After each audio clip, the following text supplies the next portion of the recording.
A minha ideia é fazer um balanço do que a gente discutiu, não é, no ano de 2016, na tentativa de barrar a aprovação da emenda constitucional. Não é? Eu acho que tem aspectos que são importantes e que a gente pode fazer um balanço político, fazendo uma leitura, pelo menos inicial, do que representa a própria emenda constitucional e o que representava, inclusive, tentativas anteriores, não é? Tipo o PL 1 de 2007. E aqui eu não estou querendo fazer balanço de governo nenhum. Eu só queria saber que a gente já tratou, não é? A gente já tratou da questão em 2007 e nós enfrentamos, na época da Knesset, com muita força e barramos. Não é? Barramos e, se a gente olhar, o discurso era o mesmo. Na época, o ministro Manteiga dizia exatamente isso, que a resposta que precisava ser dada era para o setor financeiro, para os investidores brasileiros. Né? E a gente lembra o que a gente fez na Knesset, na tentativa de barrar. E há essa retomada. Agora, essa retomada, ela aparece de que forma? Né? Ela aparece de forma na compreensão de como o capital se reestrutura. E aí, todas as coisas que aconteceram no ano de 2016, com a propaganda, com a dissimulação do próprio Temer, né, na imprensa, mesma coisa que ele faz agora, né, e dizia até que a gente não sabia o que significava PEC na época. E esse processo, que está atrelado a essa reestruturação do capital, e aqui, hoje de manhã, na minha fala, eu dizia alguma coisa sobre isso, sobre a questão dos trabalhadores que têm direito e os que não têm direito, e essa dicotomia ela foi criada na Europa, não é? Ela foi criada na Europa, e aqui, todo o processo de terceirização que foi implementado nos últimos anos no serviço público tem uma influência fundamental. Por isso que é muito difícil a gente parar a esplanada dos ministérios, porque a esplanada do ministério hoje ela é toda terceirizada. Então, é nesse processo de reestruturação do capital, do neoliberalismo, de dimensão planetária, né, que se aplica a própria modificação na tentativa de criar esses dois aspectos. Precariza o trabalho e retira direitos com um vetor que indica, né, que alguém tem mais direito do que outro. Né? Alguém tem mais direito do que outro. E não só no setor público. Né? Se você for, por exemplo, no Porto, em Portugal, grande parte dos trabalhadores, dos estivadores lá em Portugal, a grande maioria já é terceirizada. E tem os efetivos, mesmo do setor privado, e o sindicato, na tentativa, por exemplo, de reagir a essa terceirização, ele não filia os terceirizados, porque se filiar os terceirizados que já estão tão precarizados, vai ser maioria nas assembleias, e pode, inclusive, aceitar as propostas de modificações muito mais sérias que os patrões eles tentam aplicar. E isso não tem diferença entre o setor público e o setor privado quando se fala em precarização. Essas consequências são gravíssimas e têm influência sobre nós. Não é? A questão da vulnerabilidade, das formas de inserção e desigualdades sociais se ampliam, não é? A intensificação do trabalho e terceirização, a insegurança no trabalho, a captura da sociabilidade do trabalhador, ele não consegue fazer a leitura da realidade, né, para compreender o que está acontecendo, e uma que é diretamente ligada ao agente, não é, que é a fragilização dos sindicatos. Ou seja, nós saímos fragilizados, porque você precariza e cria essa dicotomia entre quem tem direitos e quem não tem direito. Né? Então, e por fim, é a lavagem cerebral de quem tem algum direito. Não é? Ó, precisamos ajustar em todos os sentidos. Aí você olha a reforma trabalhista, olha agora a reforma da Previdência. É claro que eu diria, a grosso modo, que o capital está altamente tranquilo se a reforma da Previdência não passar, porque ele tem outros objetivos. E é lógica formal. Se a gente diz que não tem déficit, ele sabe que não tem déficit. Então, isso não é preocupação para eles. Né? Isso não é preocupação para eles. Eles querem a reforma por outros motivos. Eles conseguiram 2 vitórias muito grandes, né? E aí eu estou tirando a emenda, que é a reforma trabalhista e a terceirização. E isso vai ser aplicado em todos os setores. Inclusive, na minha categoria, que grande parte da categoria acha que não vai ser atingida pela terceirização dentro da universidade. Os professores vão ser terceirizados. Vai acabar professor efetivo, vai acabar técnico administrativo efetivo. Então, isso é um processo muito duro que precisava disso. E a emenda constitucional, ela vem no sentido de que, ora, eu preciso garantir mais recursos. E ela é dramática. Né? Ela é dramática porque não tem como você justificar o aumento das despesas primárias, né, corrigida apenas pela inflação, porque os parâmetros que são envolvidos no orçamento público, eles são os mais diversos, né? Desde o crescimento da população, desde o crescimento das necessidades, e não vai ser apenas a compensação da inflação que vai resolver essa questão. Por quê? Né?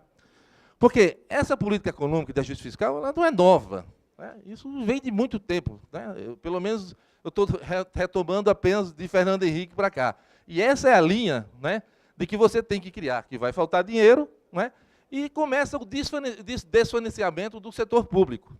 E esse é o aspecto principal para isso, né? E isso em todos os setores. Se você estiver falando aqui da Fiocruz, da universidade, todos esses aspectos estão intrinsecamente ligados.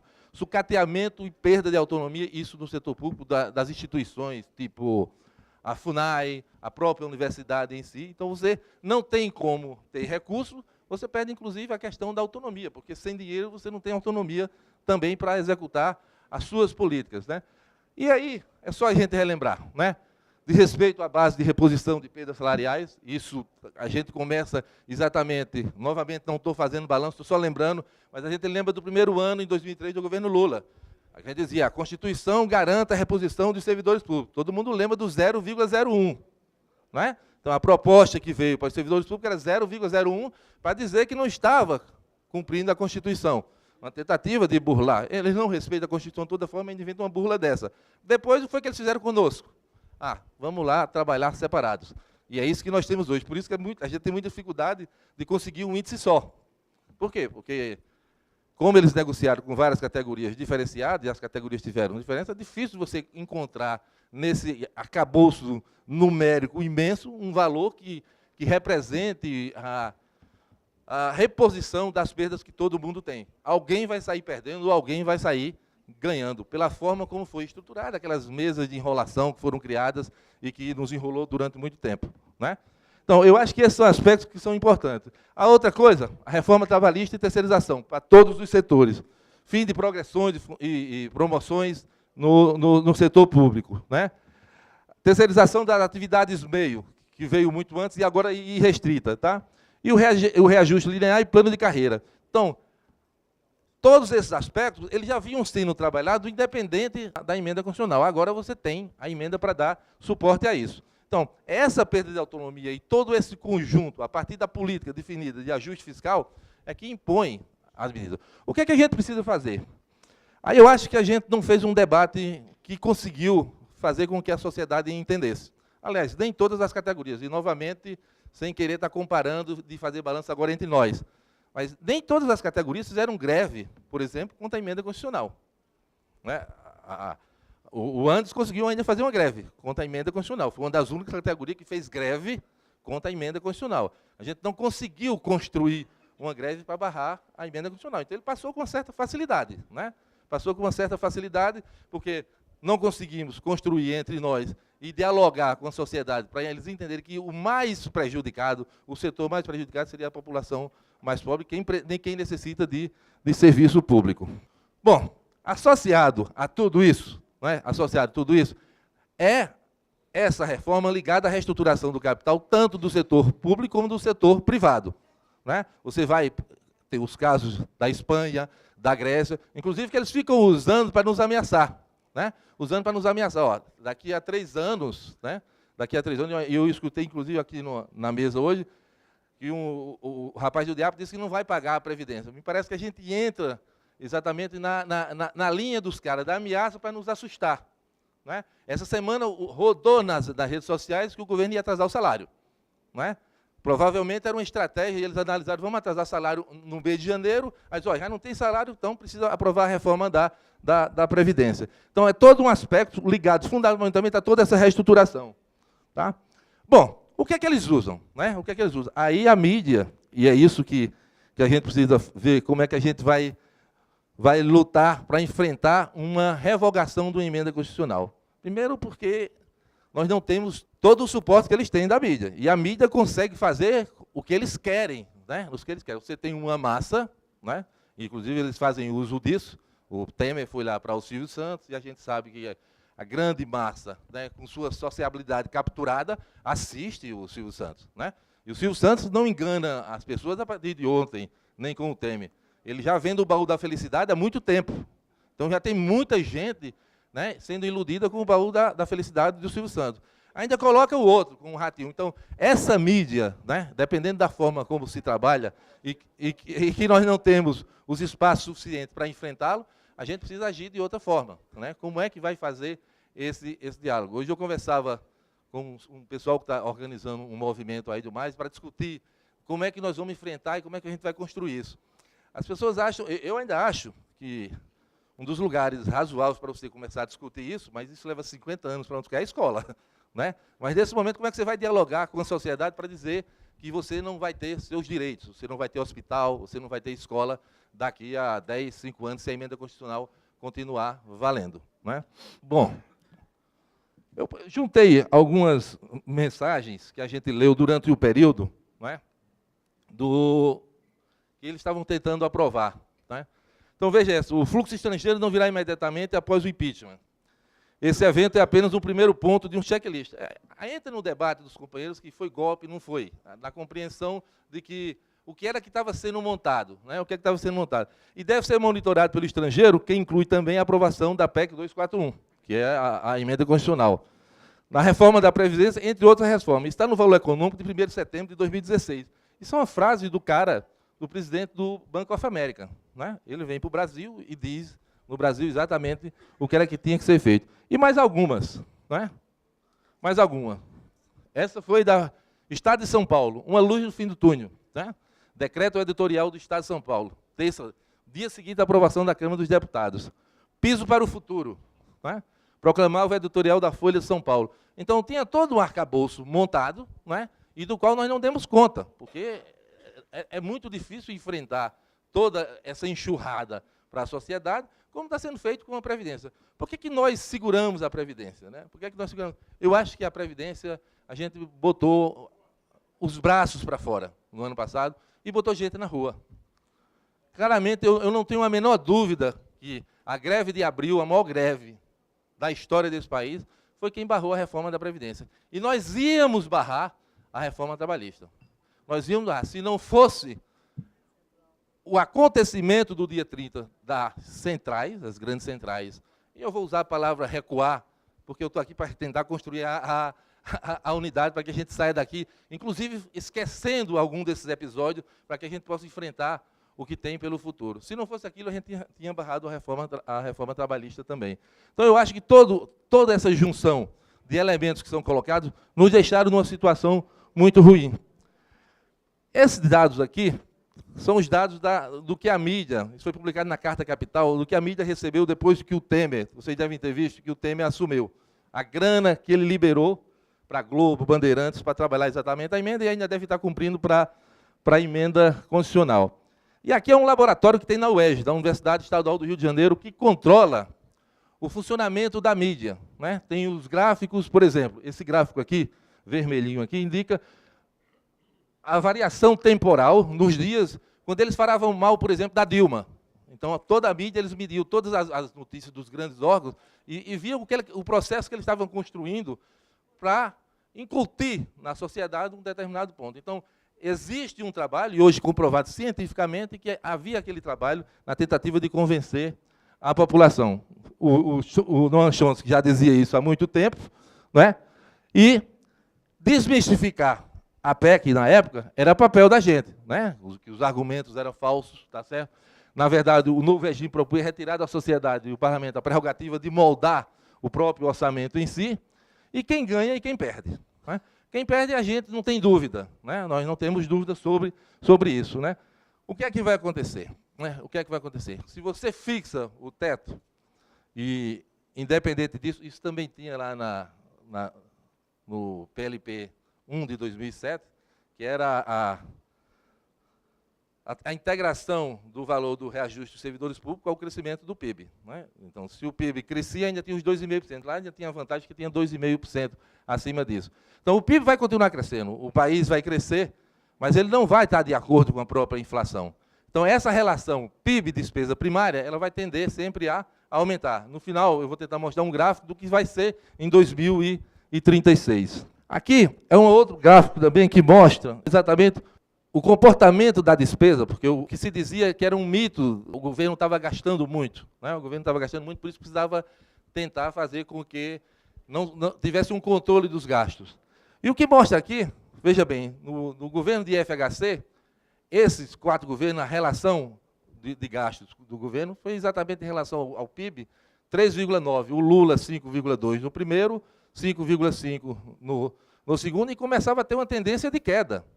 Ou seja, dos gastos dessa despesa primária, que era essa que eles querem segurar, com relação ao PIB. Então, era uma falácia esse argumento que eles usam. O outro, né, é o que a gente tem para receber. Né? Também isso foi publicado no Brasil de Fato, nós temos aí em torno de 1,8 trilhão. Então, tinha outras fontes de renda para resolver, se existisse o déficit, que também é falacioso, né, para receber. E aqui a questão das desonerações. Esse gráfico aqui mostra melhor.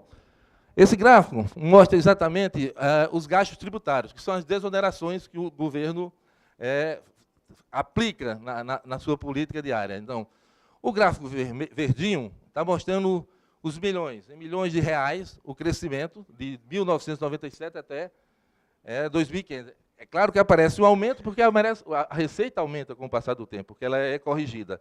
Mas se você olhar as barras vermelhinhas, a barra vermelha é o percentual do PIB em relação às despesas primárias. Então, essas despesas primárias elas mantinham um patamar razoável de não ter esse aumento, tanto que eles estavam usando como falácia. Né? E o azulzinho, as barras, é o percentual dessas despesas primárias com relação à arrecadação. Então, era uma coisa que está na ordem, aí, no máximo, em relação ao PIB, abaixo de 5%, né? Abaixo de 5%, que é muito pouco, né, para que você possa investir nas despesas primárias. Então, esse gasto de renúncia fiscal faz com que esse dinheiro deixe de ser aplicado nas despesas primárias. Tá? Aqui a mesma coisa. Em 2010 foi 83 bilhões de desoneração, 2014 144 bilhões e 2015 168 bilhões de desoneração. Tá? O Meirelles, que também já teve em outros governos por aí, diz que uma das despesas que mais se gastam é educação e saúde. Eu fui fazer um gráfico, não é? Isso está de 2003 a 2016, quais são os gastos no setor público. Não é? Os juros e amortizações, eu acho que a Maria Lúcia vai falar aí também, já dá conta, mas eu dividi em duas coisas, juros e amortizações, e juros, amortizações e refinanciamento. Né? Então, isso todo mundo já sabe que é o que mais se gasta. E quando a gente vem para a educação, saúde, está muito abaixo do que se pensa e do que dizia o Meirelles. Com relação à ciência e tecnologia, que é o campo da gente da universidade, também 0,35, e as universidades federais 1,53. Tá? Bom, com isso, daria para, na época, se a gente tivesse feito um bom debate, vencer a questão do mito da austeridade, que é isso que se aplica há muito tempo, a questão da austeridade. Né? Por quê? Não tem como, né, você dizer que porque você vai segurar os gastos do governo, isso vai incentivar aos investidores virem. Porque ninguém vem aplicar dinheiro em um investimento apenas porque o dono de uma empresa não vai gastar. Ele vem porque sabe que tem lucro. Ele vem porque ele sabe que tem lucro. Por que eu estou falando isso? Porque, na época, o Temer falava muito no exemplo da dona de casa. Né? Você tem que ter a despesa não pode passar do que você ganha. E não tem comparação. Aliás, a maioria da população brasileira gasta mais do que ganha. A maioria. Provavelmente, todo esse plenário aqui, todo mundo deve. Né? Todo mundo deve. E quando você deve, é porque você gasta mais do que ganha. Ou seja, porque você ganha pouco. Então, não vale o mito da comparação do orçamento com a dona de casa. Tá? Bom, e dividir, e que é o mais grave, né, e que consegue colocar isso na população, que é o mito da meritocracia. E ganha grande parte da disputa, né, da disputa com a sociedade. Inclusive, agora, esse debate do auxílio moradia dos juízes, quem está acompanhando, existe muito as falas, inclusive de pessoas comuns, que não estão envolvidas com o juiz, que defendem, não, mas o juiz tem que ganhar muito, porque ele estudou. E quem quiser ganhar muito, estuda e passa em concurso. Como se a coisa fosse igual para todo mundo e todo mundo tivesse as condições. E eles conseguem abarcar isso em grande parte da sociedade, dizendo que a questão está associada ao seu mérito individual. Né? E cria situações né, que são muito mais complicadas. Então, o debate que tem, claramente, é esse debate, né, de dois setores. Um setor que é minoritário, né, e o que é majoritário, e eu tento usar isso uma metáfora, que é mais ou menos assim. É uma melancia muito grande, uma acerola pequenininha e um limão bem azedo, né? E fica a acerola dizendo para a melancia, ó, a gente tem que ter direito, a gente precisa garantir, os trabalhadores são vulneráveis, a relação entre o capital e o trabalho ela é desigual, né? A correlação de força é muito grande. E essa acerola diz isso para a massa, que é a melancia, e fica com dificuldade, porque o limão azedo, mesmo sendo azedo, passa para a melancia dizendo que é doce. E é essa disputa que nós precisamos fazer. É tentar fazer com que a melancia não escute o limão, né? Que não escute o limão. E de que forma nós vamos fazer isso? Temos que construir, né? Temos que construir. Aí eu não estou falando aqui nem em processo revolucionário, eu estou tentando fazer a forma de como é que a gente vai dialogar com a sociedade. Tá? Bom, nesse princípio, precisamos acordar e todos compreendermos que nós estamos num regime capitalista. Né? Aí, entrar na discussão do regime capitalista, da exploração do homem pelo homem, e que existem dois elementos no mundo do capital que não cabem para os capitalistas. Um é o meio ambiente, a gente tem que estar claro disso, e o outro é o homem. Eles não cabem, para eles não cabem, eles querem destruir os dois. Né? Eles querem destruir os dois. O outro discurso que pega muito, né, é a questão da democracia. Né? Bom, discutir democracia e Estado democrático de direito para garantir determinadas, inclusive a Constituição de 88, que desde o primeiro momento vem tentando ser retirado tudo que foi garantido lá, era aprofundar o que nós vivemos mesmo numa democracia. Não é? E existe estado de exceção na periferia, na favela, com os negros, né? Quando a polícia entra nos casebres. Será que aquilo é estado de exceção também? Que democracia é essa que nós vivemos? Então, um debate que está associado a lutar pelo que está garantido na Constituição, mas a gente sabe quem foi que fez a Constituição. Não é? A gente sabe quem fez a Constituição. Então, é um aspecto que eles têm garantia durante 20 anos de estar posto na Constituição e que a gente precisa ver que lutar por essa mudança resolve. De que forma? Não é? De que forma? Referendo, plebiscito, seja o que for que a gente vai ser construído e seja o que for que estão prometendo por aí. Tá? Aqui estão as diferenças. Eu gosto muito dessa imagem, né, porque isso mostra exatamente como é que a gente está situado nesse aspecto de sociedade capitalista. Não é? Você lembra dessa foto aqui lá dos Atos contra Dilma, que é um cara que foi diretor do Flamengo, né? Os cariocas que foram torcedor do Flamengo, o cara foi presidente do Flamengo. Né? Em resumo, o que a gente acha é que essas formas de precarização do emprego público, aumento nominal do salário, mais congelamento da folha salarial, perdas salariais, expansão da municipalização, terceirização e privatização, a precarização dos serviços, dos pobres para pobres mesmo, né? E ajuste fiscal seletivo. Né? O seletivo é moda hoje em dia, então, e permanente. Está aqui os beneficiários da dívida. Esse gráfico é de 2013, mas não muda muito. Né? Quem é que leva a nossa grana e por que é que a emenda constitucional vai garantir esses recursos. Né? Aqui também, como os lucros lucraram nos últimos anos, tá? E os pilares de sustentação da emenda constitucional. Né? Essas despesas ficam congeladas, né? Elas ficam congeladas, e desconsidera as despesas que são pagas do financeiro. Né? O que me assustei também, no ano de 2006, quando a gente encontrou as falas do Roberto Brandt, que é um dos pais daquele documento Ponto para o Futuro do PMDB. Né? E ele dizia assim, né, com o projeto do Temer, né, vão desalojar muitas pessoas, e a maioria está na Folha de São Paulo. Eu não botei a data aí não, né? Não tem lugar no mercado de trabalho. Esse pessoal vai fazer muito barulho, muito grande. Se não tiver uma energia sobrenatural, uma força para dialogar e convencer o Congresso, não sei se vamos muito longe. Vai ser preciso agir muito rápido e sem mandato da sociedade. Vai ter que ser meio na marra. Essa era a frase do Roberto Brandt. E se qualquer pessoa que estuda a questão da segurança, não é?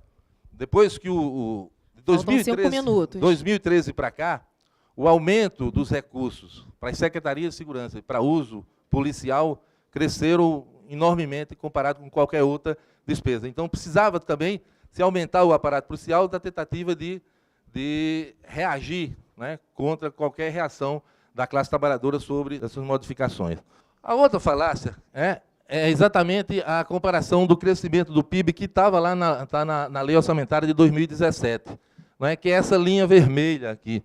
Isso é a previsão de crescimento do PIB deles. Né?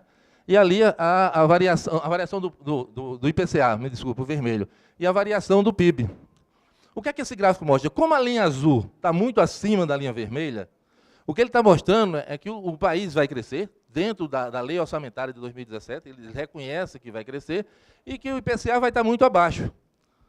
Ou seja, então, se o PIB, o país cresce, o PIB cresce, o país fica mais rico. Essa relação da linha vermelha, que é quem vai corrigir as despesas primárias, né, que é a inflação, é o IPCA, ela vai ficar muito abaixo, então aumenta a distância, a relação entre PIB e inflação. Ou seja, o país fica mais rico, mas cai a relação PIB e IPCA. Tá? Ou seja, o que se aplica para as despesas primárias. Chegando ao cúmulo, por exemplo, no ano 2000, se continuar crescendo do mesmo jeito, essa relação vai cair de 40 para 25, a relação PIB e despesa primária, tá certo? E de 19%. Ou seja, chegando a quase a 1 trilhão só para a saúde. Mas tem um gráfico melhor aqui, que eu acho que aponta todas as relações. Vejam, esse gráfico está mostrando até 2036, né, até 2036, essa relação de despesa com o PIB.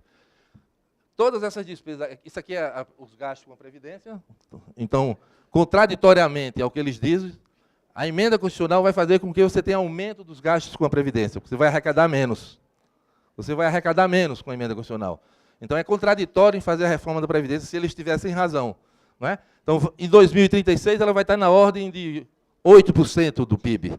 E todas as outras despesa com saúde, elas vão cair. Ou seja, o percentual dessas despesas em relação ao PIB serão bem menores em 2036. O que significa que em 2036, se nós não revogarmos a emenda constitucional 95, a relação PIB com despesa primária do governo, o que se gasta com as políticas sociais do governo, o Brasil estará no patamar, e aí eu digo com todo respeito, a Camarões. Né? É isso que Camarões aplica hoje, né, nas suas despesas públicas. Então, nós teremos o dinheiro, grande parte do dinheiro indo para o pagamento da dívida, e você está em torno de 16% de gasto de despesa primária. Né? É isso que eu queria dizer para conversar, para a gente abrir o debate. Né? E, por fim, só para que vocês lembrem, para que o 19 a gente tenha preparado, que é isso que eles fizeram com a gente, né, ano passado em Brasília, mandando o dinheiro deles de volta para a gente. Obrigado.